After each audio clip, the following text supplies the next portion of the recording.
Bem, hoje é dia 3 de abril de 2019, aula de embriologia geral para a turma 23B da nutrição e alguns associados, não é isso? Hoje nós vamos falar de hormônios, continuar falando, já falamos na aula anterior, e esse assunto vai continuar para a aula que vem. O que eu preciso de vocês? E se lembra que foi falado mais cedo sobre aquela história dos folículos ovarianos, tá? Vou precisar disso. 2, eu vou falar sobre o ciclo feminino agora. Preciso que você junte essa informação. E aí eu vou dar esse básico. Na aula que vem, nós vamos entrar no gráfico do ciclo. Eu sempre, quem já fez aula comigo, sabe que eu sempre mostrei essa parte em um slide. Eu vou preferir esse período, mesmo porque vocês já assistiram a aula em que o gráfico foi explicado através de slide, eu vou preferir desenhar o gráfico aqui. Vou desenhar esse gráfico, tá? E a gente vai acompanhar momento por momento as alterações dos hormônios femininos. Isso eu vou fazendo na aula da semana que vem, o gráfico. E na aula das 7 da manhã. Na aula das 10 da semana que vem, nós vamos falar sobre o ciclo masculino.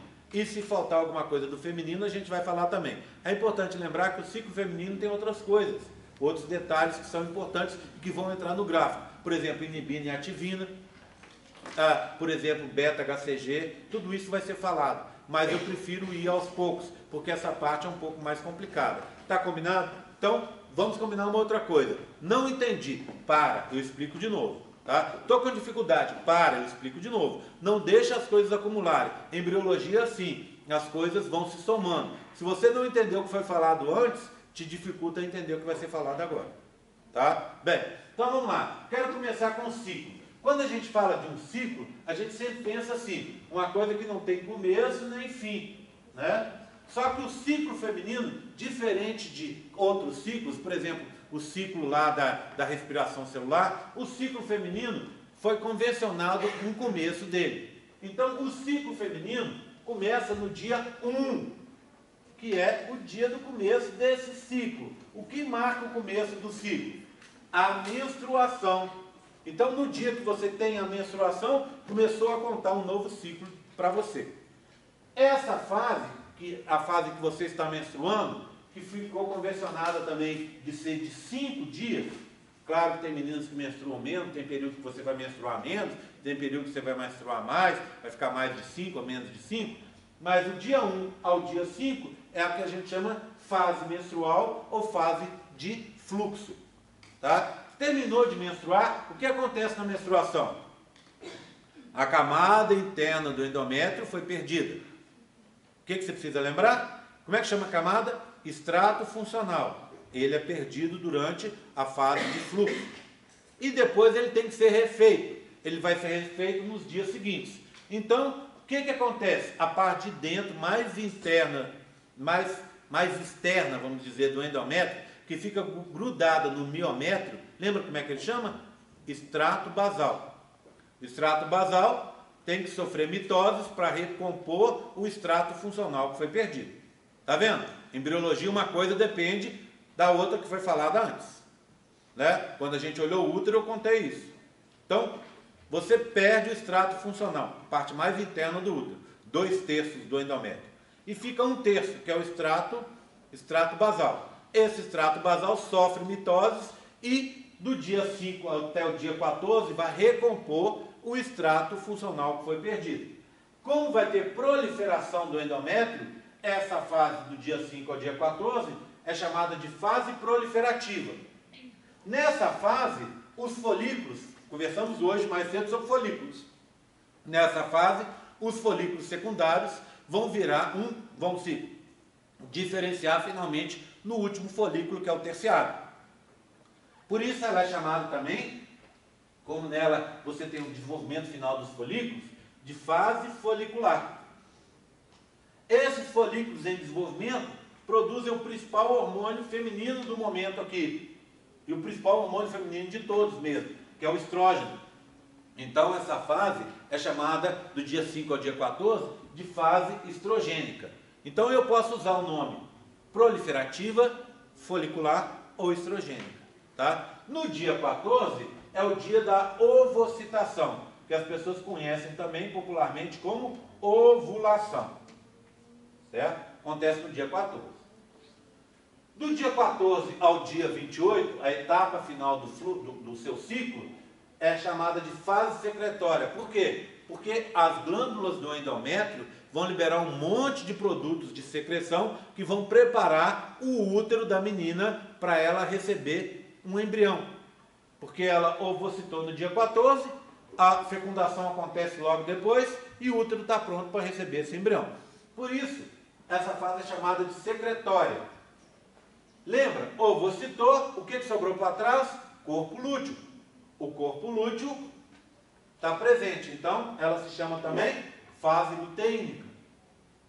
E como o principal hormônio produzido pelo corpo lúteo é a progesterona, essa fase é chamada também de fase progestacional. Ciclo médio feminino, 28 dias. O que eu quero dizer com ciclo médio? Eu quero dizer que se você pegar um monte de meninas e avaliar o ciclo delas, em média são 28 dias. Mas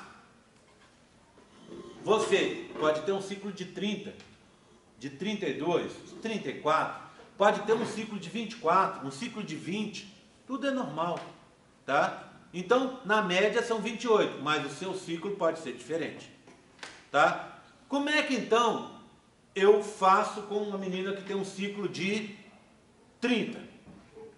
Como é que eu estabeleço os dias para ela? Para isso, é importante lembrar que essa fase final, ou seja, depois da ovulação até o final do ciclo, até a TPM, né, que vai vir depois, que é a tensão pré-menstrual, período da TPM, para depois iniciar o novo ciclo, ou seja, do dia 14 ao dia 28, esse período, ele é constante, ele é fixo. Já viram, alguma de vocês usa aqueles aplicativos de celular para controlar o ciclo feminino? Aquilo é muito bacana. Quem não tem, tem que ter. Porque aquilo, gente, ajuda duas coisas. Você conhecer melhor o seu corpo, tá? Porque ele vai te dizer, olha, semana que vem é o seu período menstrual. Você vai ver as transformações que vão levar para chegar na menstruação. Semana que vem é seu período fértil. Você vai ver as transformações. A mama fica diferente. Você começa a ter algumas meninas que têm uma dorzinha quando vão ovular. Tudo isso faz você conhecer melhor o seu corpo. E conhecendo melhor o corpo, evita problemas. Então esse aplicativo é bom para isso e também porque ele faz previsões. Imagina, em outubro tem aquela festa sua lá na sua cidade. Aquele festão. E você não vai querer estar aqui, você vai querer viajar. Né? Você não vai querer estar aqui, você já vai planejar viajar. O que acontece? Você olha no seu aplicativo, ele vai te dizer que exatamente no período da festa lá da sua cidade, outubro, setembro, junho, sei lá quando, lá para frente, você vai estar menstruada. E o que acontece? Vai te atrapalhar. Você não vai querer. Dá para planejar não estar menstruada lá? Você consegue planejar. Dá para estar preparada, dá para estar... você conseguir se preparar para, por exemplo, evitar ter relações sexuais no seu período fértil? Sim. Ou ter relações mais protegidas no período fértil? Sim. Porque com o aplicativo você entende melhor o funcionamento do seu organismo. Ele vai te dizer, essa é a semana, sua semana fértil. Tome cuidado para ter relações sexuais na semana. Se tiver relação, tenha relações mais protegidas do que normalmente você vai ter, para evitar uma gravidez indesejada, certo? Então o aplicativo faz isso. Mas como é que ele faz? Porque a fase final do ciclo é sempre constante, sempre 2 semanas, sempre 14 dias. Portanto, se o seu ciclo é de 28, 28 menos 14, 14. Seu dia fértil, 14º. Se o seu ciclo é de 30, 30 menos 14, 16. Seu dia fértil, no 16º. Se o seu ciclo é de 24, 24 menos 14, 10.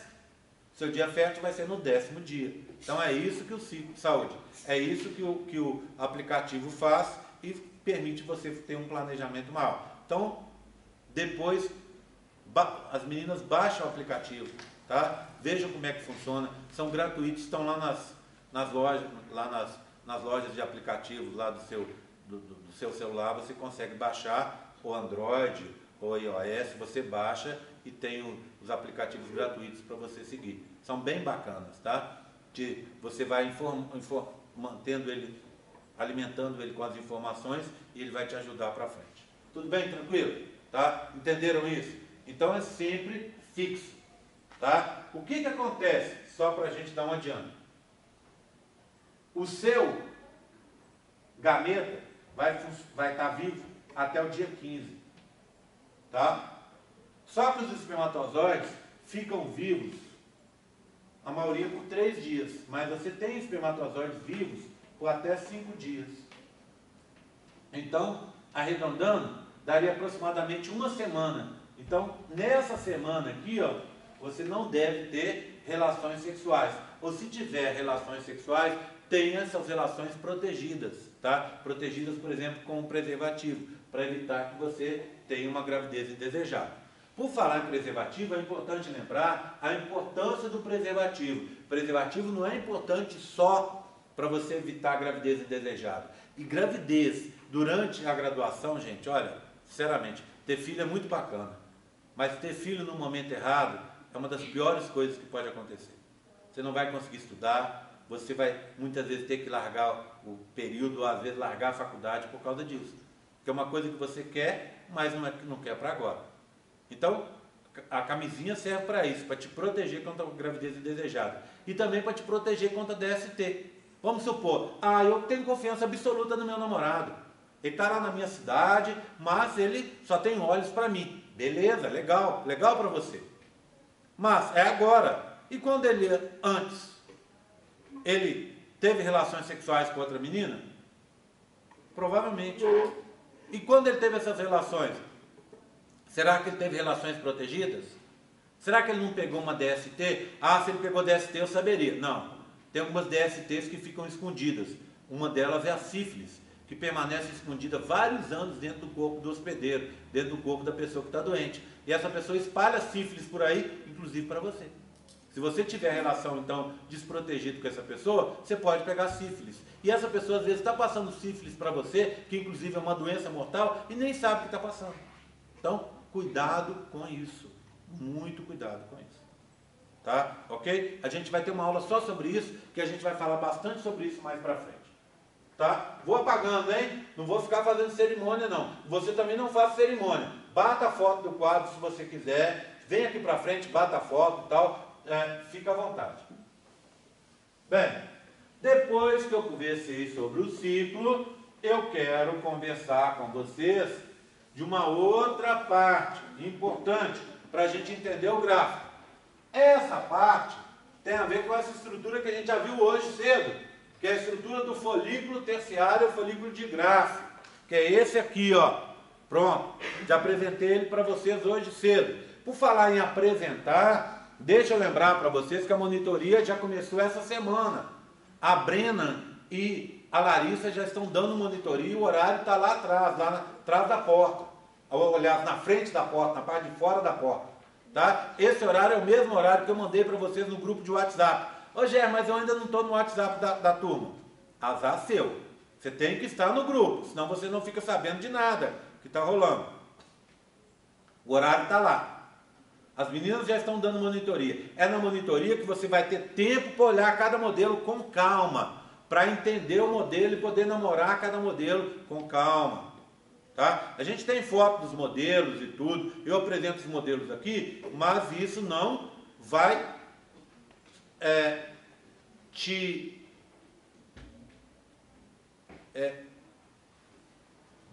vai te impedir, não é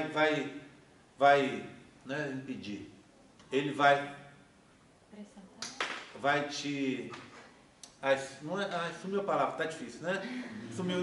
Eu tento a palavra, vou lá no meu cérebro, aí quando eu entro no cérebro para buscar, no meu banco de dados, vejo que está tudo vazio. Está tudo vazio. Ele não vai, quando você vem aqui, eu apresento o modelo, tá a foto do modelo, ainda assim, vamos dar uma passada em volta, tá? Que eu esqueci a palavra. Ainda assim você vai ser obrigado, você tem que vir na monitoria. Porque não vai, essas atividades não são suficientes para resolver o seu problema. É só na monitoria que você vai conseguir poder namorar direitinho o modelo e olhar. Tudo bem? Então venha na monitoria. Tá vendo? Tanto que eu tive que falar por causa de uma palavra que não vem à cabeça mesmo, tá? Então, venha na monitoria, a monitoria está marcada. E como é que funciona a monitoria? É assim, ó. Vamos supor que hoje, quarta-feira, tem a monitoria aqui 6 da tarde. Tá? A monitora vai chegar às 6 e vai ficar até 6h30. Só que o horário dela é das 6 às 8. Ela esperou alunos chegarem até 6h30. Não chegou ninguém, ela vai embora. Ô Gerry, mas como é que eu faço? Eu não posso chegar às 6, vou chegar às 7. Manda um aviso para ela lá pelo grupo de WhatsApp. Ô Brena, você que vai dar monitoria hoje, por favor, me aguarde até 7 horas, porque eu vou chegar às 7, tá? Tudo bem? Senão, elas vão embora e você não consegue ter sua monitoria. Bem, não deixa para ter monitoria na última semana antes da prova, porque essa sala fica cheia e você não consegue olhar os modelos direitinho. Bem, então agora eu vou voltar a esse assunto aqui. Esse é o folículo terciário de gráfico. O que você tem do lado de fora? A teca externa, TE. Depois você tem a teca interna, que está aqui de amarelo, tá? Teca interna, TI. Depois você tem essa risquinho branco, que é a membrana basal, MB. Aí você tem o antro, que está aqui, o cúmulo zoóforos, a corona radiata, a zona pelúcida, o polócito, que vai estar aqui dentro, né? Ó, e o gameta feminino, que vai estar aqui. Tá? Então, esse é o folículo terciário, o folículo de Graff, que eu apresentei mais cedo para vocês. O que eu vou fazer? Dar um zoom aqui, ó, olhar essa regiãozinha aqui, na parede externa do folículo de Graff. Se eu for olhar, o que você tem? Teca externa, essas aqui, ó. Essas células daqui são as células de proteção. Teca interna, células cheias de gordura, gotículos de gordura. Essas gotículas de gordura são o hormônio que está sendo produzido por essas células, tá? Depois, uma membrana basal, que está aqui, e as células foliculares, que são cheias de grãozinhos internos. Por isso essas células foliculares também são chamadas células da granulosa, tá bom? Tranquilo? Então, eu só dei um zoom nisso que está do lado de cá. Tá? Todo mundo me acompanhando? Certo? Bem, vou tirar mais um pouco, vou dar uma limpada aqui no meu quadro. Tirar aqui, ó.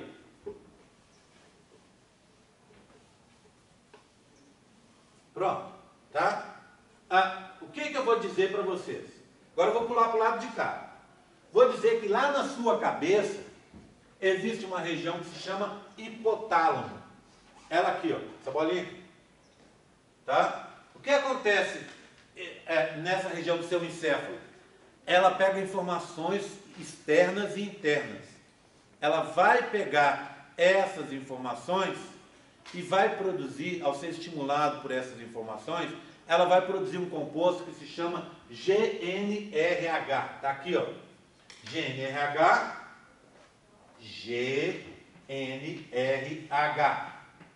Hormônio olfator. R é de release. Release é a liberação, não é isso? De liberação de gonadotrofinas. Então, o hipotálamo produz, ao ser estimulado, GNRH. O que faz esse GNRH? Faz com que ocorra, olha o nome, liberação de gonadotrofinas. O que seriam gonadotrofinas? São hormônios produzidos pela hipófise, outra área do seu cérebro. Essa hipófise produz gonadotrofinas que vão agir nas suas gônadas. Trofina, trofos, é alimentar. Não alimentar de comida, alimentar de informação. Controlar o funcionamento. Controlar o funcionamento das gônadas. Então, hipotálamo, informações do ambiente interno. Hipófise, gonadotrofina. Gonadotrofina, ovário e testículo. Ovário e testículo produzem os hormônios sexuais, que vão ter várias vários papéis no seu organismo. Tudo bem? Vamos dar uma olhada então na hipófise? Aqui está a hipófise, ó. Aqui está o hipotálamo, aqui a hipófise. Exatamente no meio da nossa cabeça. A hipófise é assim, ó, parece uma gota. Tá? De um lado de cá, eu tenho uma parte dela, que eu chamo de neurohipófise, ou hipófise posterior. O que essa neurohipófise ou hipófise posterior faz? Para o nosso caso aqui, quase nada. Ela nos interessa pouco. Porque só 2 hormônios são produzidos pela neurohipófise. O primeiro é a vasopressina. Nada a ver com a gente, né? Controla a pressão do sangue. Pronto. E o outro é a ocitocina. Ocitocina nos interessa, mas mais no final do curso. Por quê? Porque a ocitocina é o hormônio que facilita a expulsão do feto durante o nascimento. Ocitocina também é importante para ejeção do leite, para o leite descer. E ocitocina tem uma outra coisa. Ela é liberada pelos bebês e pelas mães. E o bebê libera ocitocina que controla o comportamento da mãe. A mãe libera ocitocina também. E ambos, mãe e bebê, ao liberar a ocitocina, controla o comportamento dos pais. Eu vou dar como exemplo do papel da ocitocina, não nós humanos, mas eu vou falar de um bicho selvagem. Vamos falar do leão, por exemplo. Leão, lá na savana africana. O leão vive em grupos familiares, não é? É um macho com várias fêmeas. Os filhotes jovens são mantidos no grupo. Se são machos, são mantidos até ele chegar na fase adulta, quando normalmente ele é expulso do grupo pelo macho dominante. Se são fêmeas, elas vão continuar no grupo ali e vão se reproduzir com esse macho dominante para fazer mais leõezinhos ali para o grupo. Quando a gente pensa em leão, a gente pensa em leão na savana africana, cheio de bichos para comer e tal, e a gente pensa, vida tranquila do leão. Mentira. É uma vida super difícil. Por quê? Porque o alimento que está ali, a zebra, o gnu, a gazela, o antílope e tal, esses bichos que estão ali, não se deixam pegar fácil. Então o leão está ali e às vezes passa 1 semana, 2 semanas, 1 mês, às vezes sem conseguir um alimento. Se você fosse um leão, o que você ia pensar? Tá cheio de filhotinho ali, por que eu não como um filhote? Mais fácil. O filhote é pequenininho, tenro, assim, gostoso, né? Filhote não consegue fugir, você consegue abater um filhote com muito mais facilidade. Por que o leão não mata o filhote dele mesmo? Porque o filhote produz ocitocina. E ocitocina faz com que o leão crie cuidado parental. Então a ocitocina faz isso. Faz com que você crie cuidado parental. Bebê, humano, o que acontece? É sempre bonito, né? Você pode, quando você vê um bebê, você até assusta, não é que bebê feio? Daqui a 2 minutos você chegou, ficou perto ali, a ocitocina começa a funcionar e você já está achando o bebê a coisa mais linda desse mundo. Porque a ocitocina está agindo. O que acontece com o leão? Ele preserva os filhotes por causa da ocitocina. Quando o macho dominante é expulso do grupo por outro macho, ou quando ele morre, o que esse macho que entrou no grupo faz imediatamente? Mata e come todos os filhotes. Por quê? Ele não está sob efeito da ocitocina. E também porque ao matar os filhotes, as fêmeas entram de novo no cio. E aí o macho consegue ter filhotes dele mesmo, que são muito mais próximos que ele e vão cooperar para poder caçar no futuro. Pergunta. Depressão pós-parto tem alguma coisa relacionada? Tem a ver sim, mas é um processo bem mais complicado, né? Tem a ver com isso, mas tem a ver também com vários bloqueios psicológicos e tal. Quando a gente está falando de uma coisa tão simples quanto essa, e apesar de ser muito interessante, muito bacana, a gente está falando de animal. O caso humano tem outros fatores envolvidos, muito complicado. Uma mãe chegar ao ponto de matar o bebê que ela levou 9 meses gestando, recém-nascido, que nasceu totalmente indefeso, que depende dela, ela matar, é difícil a gente compreender. Mas é difícil também a gente apontar, porque às vezes essa pessoa está com depressão. E depressão, apesar de muita gente, infelizmente, falar que não é nada, só quem já teve sabe, só quem tem caso de depressão na família sabe, né? Quando a gente tem depressão, eu de vez em quando tenho, nada tá bom. Nada tá. E pessoas chegam ao ponto de se matarem, porque estão deprimidas. As pessoas chegam ao ponto de matar outra pessoa, que nem uma mãe que mata um bebê por causa da depressão pós-parto. Começou, você está do lado, de um parente seu, de uma amiga, etc. Você está vendo esse tipo de coisa, tem que intervir, tem que chamar uma ajuda, tem que procurar uma ajuda médica, porque senão essa pessoa pode chegar a esse ponto de fazer uma loucura dessa. Tá? Então, tem mais coisas envolvidas, mas também passa por isso. Tá? Tudo bem? Tranquilo? Bem, então o que acontece? A ocitocina serve para isso. O que eu não vou falar de ocitocina mais não, tá? Bom, vou deixar aqui. O que vai me interessar é essa parte de cá, ó, a hipófise anterior, chamada também de adenohipófise. Essa hipófise anterior, ela é conhecida por aí como a glândula mestra do organismo. E eu vou dar um exemplo para vocês. Vou citar um caso. Essa região aqui, ó, tireoide. Aqui tem uma glândula muito importante para a nossa saúde e para o dia a dia de vocês agora e no futuro. Você na sua prática clínica lá, no seu consultório, ou você trabalhando como nutricionista, o que vai acontecer? Você sempre vai ter, uma das coisas que você vai ter que fazer é pedir sempre para o paciente um exame de sangue para avaliar a concentração de dois hormônios que são produzidos pela tireoide, o T3 e o T4. Eu sei que apesar de ser chover no molhado, né, eu vou bater de novo num tema que vocês conhecem muito bem. O que acontece?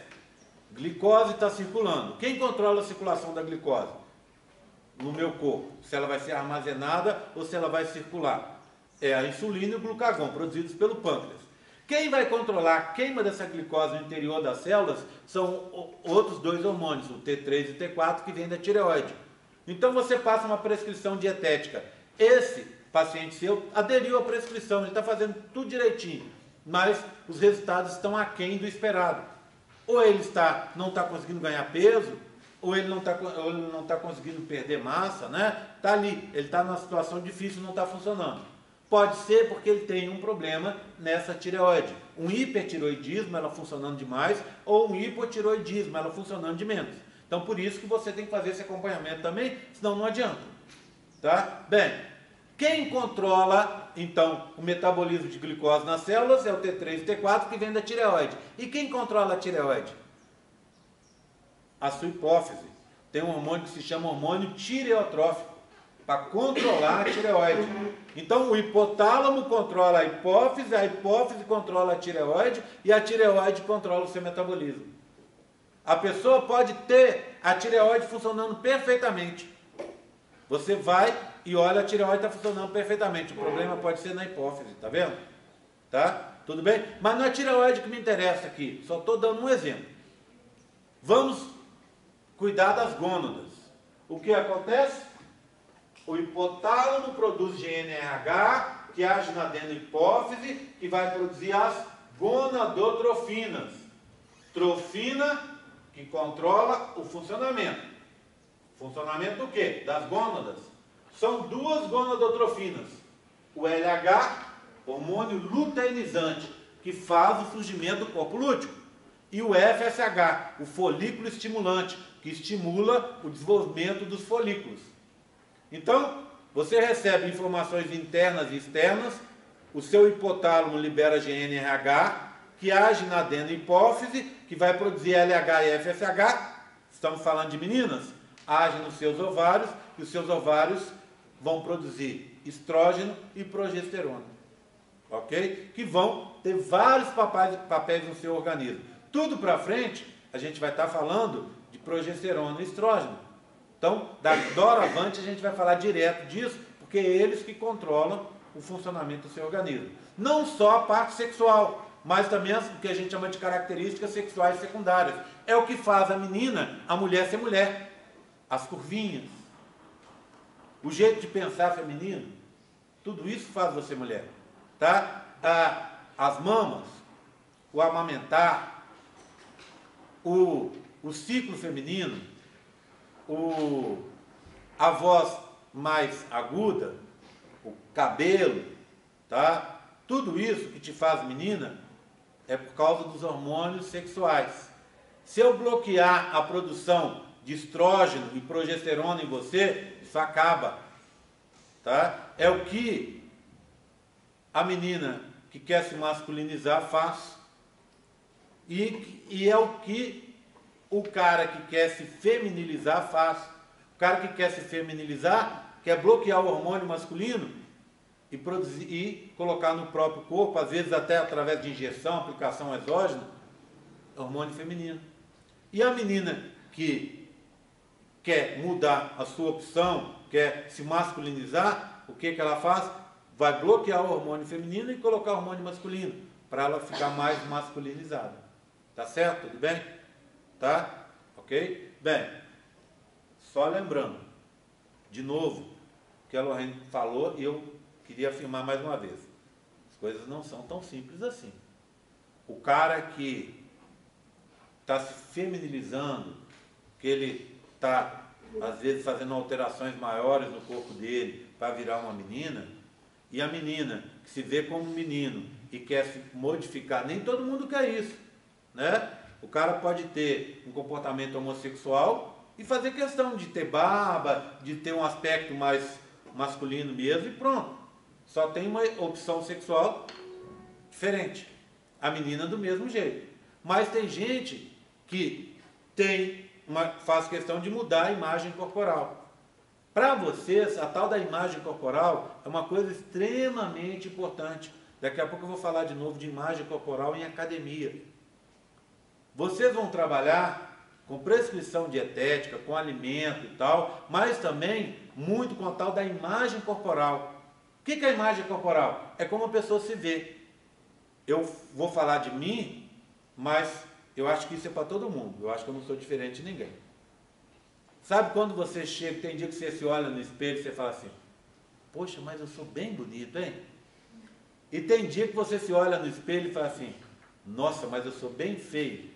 Isso é imagem corporal. Estou falando de imagem no espelho do rosto, mas, por outro lado, tem imagem do corpo também. Aquela pessoa que sempre se acha gorda. Você olha, aquela pessoa está raquítica, está com problemas seríssimos de saúde, porque está perdendo peso. Você chega para ela e fala, isso acontece muito na academia. E eu estou na mesma academia há 10 anos. Então, eu vou, as pessoas brincam ontem mesmo. O Paulo, um cara que vende, amigo meu que vende carro aqui na cidade, bem conhecido, o Paulo chegou para mim e falou, e muita gente fala comigo, você vem para a academia só para bater papo. Eu falei assim, aí você acertou, eu venho para a academia para bater papo. No intervalo eu faço exercício. Por quê? Porque eu vou ali para relaxar, é meu momento de baixar meu estresse. Por isso que eu gosto de ir. Quando eu estou deprimido, muito ruim, eu não consigo nem ir na academia. Então eu vou lá para isso. E na academia a gente vê muita gente que tem esse problema de imagem corporal. E isso é um problema que vocês vão enfrentar. Aí você chega para a pessoa, está raquítica, chega para ela e fala assim, nossa, você está muito magra, hein, filha? Aí ela vira para você e fala assim, agora está ficando bom, né? Estou precisando perder só mais uns 5 quilos. Você fala assim, o quê? Perder aonde? Né? Tem isso. E ela sempre vai se achar gorda, porque ela se olha no espelho, sendo magra, se acha gorda. Tá? Mesmo morrendo de inanição, ela vai se achar gorda. Tá? Do mesmo jeito, é mais raro, mas acontece também. Você tem uma pessoa muito gordinha que olha no espelho e fala assim, tô no shape, hein? Aquele negócio shape de bola, né? Mas tá no shape. Para ela tá ótimo. Tá vendo? Então isso é uma coisa que você vai trabalhar. E isso você tem que fazer, e você vai descobrir isso, que o grande trabalho do nutricionista, sabe o que é? É saber a pessoa se aceitar, a pessoa se gostar. De um jeito ou de outro, hoje em dia tem uma coisa que a gente chama o peso natural da pessoa. A família dela toda é gordinha. Ela não vai ser jamais uma pessoa magrinha, muito provavelmente. Tá? Porque aquilo também tem um aspecto familiar, um aspecto genético e tal. Na casa da pessoa todo mundo é magrinho. Eu preciso muito ganhar peso. Ela jamais vai ser gordinha, porque todo mundo é daquele jeito. Tá? Eu lembro que tinha uma ex-sogra minha que era muito engraçada. Ela queria desesperadamente engordar. Olha que coisa mais difícil, né? Ela era muito magra, deve ser ainda, né? Muitos anos que eu não vejo, mas deve ser ainda. Muito magra. Aí, assim como a gente vai no nutricionista para perder peso, ela ia para ganhar peso. Aí o nutricionista falava com ela, fulana, você tem que comer de tudo à vontade. Come chocolate, come tudo quanto é porcaria, toma sorvete sempre depois do almoço, dorme depois, tudo aquelas coisas que a gente fica se regrando para fazer, ela podia fazer. Aí era engraçado, chegava com ela no self-service, aquela mundaréu de prato. Eu, pensamento de gordo, entro no começo da fila e vou, ai, nossa, eu pus arroz, esse arroz integral aqui, pus um pouquinho do comum também, que ele está com alho, vou colocar um pouquinho aqui, mas eu cheguei, tem essa batata gratinada, vou pôr também um pouquinho, né? Aí chego lá na ponta, meu Deus, lasanha, eu sou doido com lasanha também vai. Isso eu. Ela passa, olha todos os pratos, ai, vou comer só aquele brócolis ali, é desse jeito. Aí fala, não, mas você tem que comer. Ah, não, essa coisa eu não gosto, essa aqui eu acho mais ou menos, aquela batata gratinada tá meio queimada, esse arroz parece que é de ontem, e não comi. Aí fala, ah, não tem jeito, né? Você não está se ajudando. Então, quem faz nutrição vai ver que isso é muito importante. A pessoa se aceitar. É importante, às vezes, perder peso por causa de saúde, ou ganhar peso por causa de saúde, mas você tem que ver que ninguém é profissional do negócio. E isso, você chega em academia, você vê o cara sai dali. Teve uma vez que foi super engraçado, uma menina, inclusive, da nutrição, colega de vocês.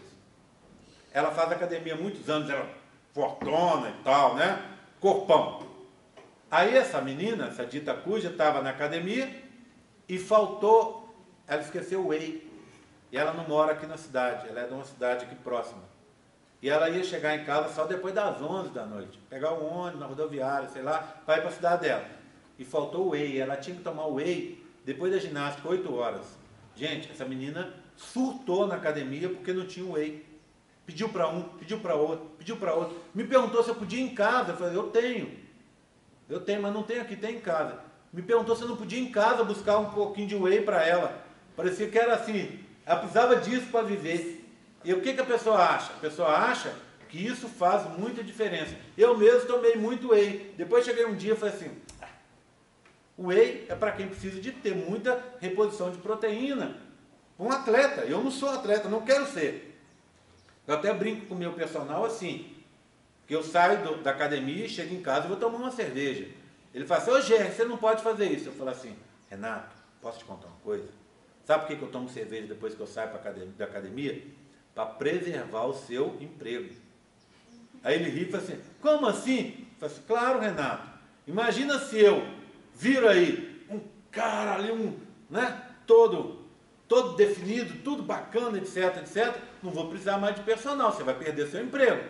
Então, você conserta e eu tenho que estragar, senão a coisa não funciona. Então é isso que vocês vão trabalhar ao longo do tempo, tá? Esses hormônios, tanto masculino quanto feminino, vão definir o corpo de vocês, definir o corpo das pessoas com quem vocês vão trabalhar. E é importante entender esses hormônios, tá? Tudo bem? Então, voltando. Hipotálamo, GNRH, informações do ambiente internas, hipotálamo, GNRH na adenopófise, LH e FSH, tá? Bem, o que acontece? Vou apagar, hein?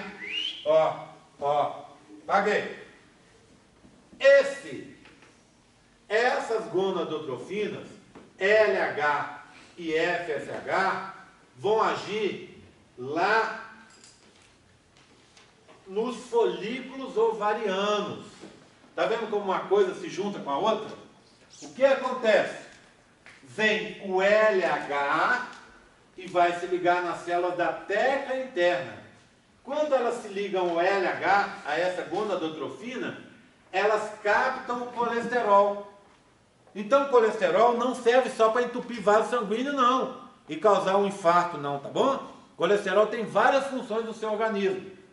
Fazer membrana plasmática das células, funcionar internamente em cada célula. Colesterol é importante para muita coisa. Entre eles, para formar os hormônios sexuais. Então, ó, a célula foi ativada pelo LH. Ela capta o colesterol que está no seu sangue e vai transformar o colesterol na androstenediona. Olha a seta saindo da teca e vindo para cá. Esse hormônio de nome esquisito, androstenediona, nada mais é do que testosterona inativa. Aí você vai pensar aí com você, opa, testosterona não é um hormônio masculino? O que ele está fazendo na mulher? Testosterona é extremamente importante para homens e para mulheres. Por quê? Testosterona constrói músculo. Aí você pensa, mas mulher não precisa de músculo. Opa, se você não tiver músculo, você vai virar uma ameba, não é isso? Não vai nem conseguir sair da cadeira. Então você precisa de músculo sim. Testosterona ajuda a construir músculo. Testosterona também é importante para dar libido. O que é libido? Tesão. O que é tesão? Vontade de fazer sexo. Não é? Então, pessoa que tem baixos, a menina que tem baixos níveis de testosterona, fica assexuada, no sentido de que ela não se interessa por ninguém. Aparece o Brad Pitt aqui, senta do lado dela, dá a maior bola, ela nem sei quem é. Pronto. Então, testosterona é importante para a libido. E é importante também para o orgasmo, tá? Meninas que têm níveis baixos de testosterona não conseguem ter orgasmo. E aí ter sexo sem orgasmo, em uma frase, ninguém merece, né? Ok? Então, muitas meninas hoje fazem o quê? Põe debaixo da pele um chip que libera testosterona aos poucos. Para quê? Para ajudar na libido, para ajudar no orgasmo. E em academia, já que eu falei bastante de academia hoje, tem muita menina que usa esse chip, por quê? Para a testosterona ajudar a construir músculo. Tá? Tudo bem? Então testosterona serve para isso. Outra coisa que a testosterona, na forma inativa androstenediona, vai servir. Ela vai para o músculo e lá ela vai ser ativada. Ela vai para outros lugares e vai ser ativada. Vai deixar de ser androstenediona e virar testosterona. Testosterona também é importante no metabolismo da adrenalina. Adrenalina, você vai pensar, é aquele hormônio de pular que eu tenho alto quando eu pulo de paraquedas, se aparecer um cachorro, ou se eu tenho que dar uma corrida para achar, já que a gente falou hoje, para correr atrás lá do mamute, para não chegar atrasada na aula do GR. Adrenalina serve para isso, mas não só para isso. Adrenalina é que te faz levantar da cama de manhã.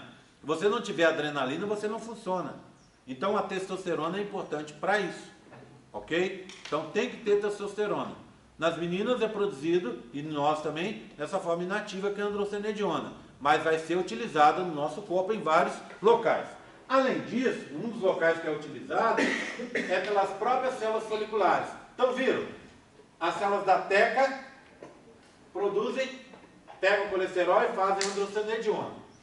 A androstenediona funciona em várias partes do corpo, inclusive no próprio folículo. Aonde? Nas células foliculares. A célula folicular, para ela captar a androstenediona, ela tem que estar ligada ao FSH. Portanto, as duas gonadotrofinas são importantes. Aqui, ó, LH, para você captar o colesterol e formar a androstenediona. Quem faz isso? Teca interna. E FSH, para você captar a androstenediona e formar o hormônio feminino principal, que é o estrógeno. Quem faz isso? As células foliculares. Tá vendo? Então você produziu estrógeno. O estrógeno é uma família de hormônios. São vários. Tá? Vários. O principal deles, em potência e em nível de produção, é um chamado 17-beta-estradiol. Tá? 17-beta-estradiol. Avisa a sua amiga que acabou de chegar hoje que o professor não gosta que use celular, exceto que seja para fotografar, tirar uma selfie do professor no quadro, tirar uma selfie com o professor. Não quer o professor, não quer, pelo menos não quer tirar selfie com o professor, tira uma selfie do quadro, tá? Tudo bem? Para outra coisa, não use celular na sala. Responda os seus fãs no WhatsApp, no Facebook, no Instagram, tá? Aqueles seus inúmeros fãs, responda só quando você estiver fora daqui, tá? Tudo bem? Combinado? Bem, o principal dos estrógenos é um chamado 17-beta-estradiol. Por isso, a gente usa, às vezes, a palavra estradiol como sinônimo de estrógeno, tá bom? O outro hormônio principal feminino é a progesterona. A progesterona é formada a partir do estrógeno. E o estrógeno é formado a partir da progesterona. Tudo bem? Então, aqui no folículo, isso é um pedacinho de folículo. Você produz estrógeno e dele produz progesterona. Lá no corpo lúteo, você produz progesterona e a partir da progesterona você produz estrógeno. Você consegue pular desses para testosterona? Consegue. Tá? E de testosterona chegar lá? Consegue. Acabei de explicar isso para vocês. Agora, eu disse para vocês que ia voltar no assunto academia. Academia. É muito comum você ver carinha que está se drogando, tomando esteroide anabolizante. O que aconteceu com essa pessoa? Ela quer ser igual aquele carinha que está lá na academia, todo musculoso. Só que isso demanda muito tempo, muito dinheiro e muita força de vontade. Anos de treinamento. Ele quer, mas ele quer para as férias de julho, para quando ele vai lá para a cidade dele. Não vai dar para conseguir chegar assim. Mesmo com sono direito, com dieta, tá? Com carga pesada, com personal e tudo, ele não vai conseguir o que ele quer. Aí, muitas vezes, ele cai, ele vai para o caminho mais fácil, que é tomar um esteroide anabolizante. Esteroide anabolizante é um composto formado com análogos sintéticos da testosterona, que é feito para boi e para cavalo. Inclusive nem é feito mais para boi e para cavalo, porque é proibido dar para os pobres dos bichos, porque faz mal para eles. Aí o cara vai e se aplica, ou tem alguém na academia que vende e aplica nele. Ele está tomando toneladas, entre aspas, né, de testosterona sintética. Ótimo. Essa testosterona vai fazer com que o músculo dele, puf, de uma hora para outra cresça. Só que esse músculo não tem força, porque não vai desenvolver os sarcômeros. Apenas as fibras incham e ele fica com aquele aspecto. Ele seca a gordura e ganha músculo. Legal. Só que isso tem um problema. Excesso de hormônio masculino vira hormônio feminino. Ele pode e vai começar a apresentar características femininas. Você tem hormônio feminino no seu corpo? Nós temos, mas em pequena quantidade para funções específicas. Se você começa a ter excesso de hormônio feminino, a barba cai, a voz afina, começa a ficar com curvinhas, os testículos diminuem, o pênis diminui, tá? E você começa a ter características. Crescem mamas, ginecomastia, tá? Você começa com características femininas, que era o que você não queria de jeito nenhum. O cara queria ficar mais másculo, mais fortão, começou a ficar mais feminilizado. Outra coisa, excesso de composto no organismo, vai para o fígado, você polui seu fígado, pode dar uma hepatite, inflamação no fígado. Tá? Outra coisa, a hepatite é muito comum nesses casos. Outra coisa, pode dar um câncer. Outra coisa, lembra da interconversão? Pode gerar o próprio colesterol. E o menino de 20 anos pode ter um ataque cardíaco fulminante, porque acabou gerando um montão de colesterol que entupiu o vaso sanguíneo dele e pronto, entupiu as coronárias e ele, ó, deu perda total.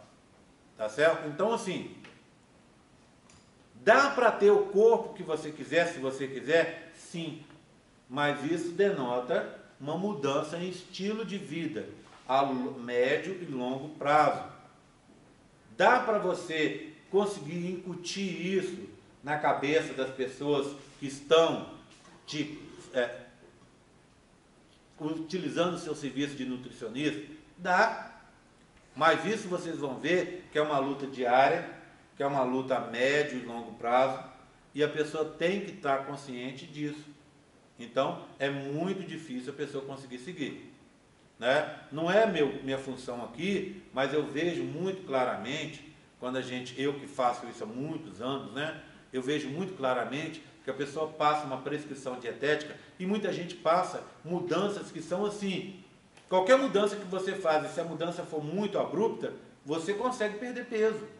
O problema é manter isso depois. O seu organismo vai voltar, vai tender a voltar ao que era. Então é melhor, às vezes, a pessoa perder menos por vez, menos por mês, menos por sessão, né? O período que ela está fazendo a sua prescrição, e manter isso a longo prazo, do que ela perder de uma forma abrupta e depois voltar ao que era antes. Tá certo? Tudo bem? Voltando ao meu assunto aqui.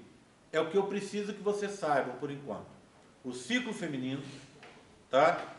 Os tipos de folículo ovariano e esse basicão aqui. Com isso tudo, na aula que vem, eu vou desenhar um gráfico para a gente acompanhar as alterações no GNRH, no LH, no FSH, no estrógeno e na progesterona. Depois eu vou acrescentar a inibina, a ativina, vou acrescentar a folistatina e vou acrescentar o beta-HCG.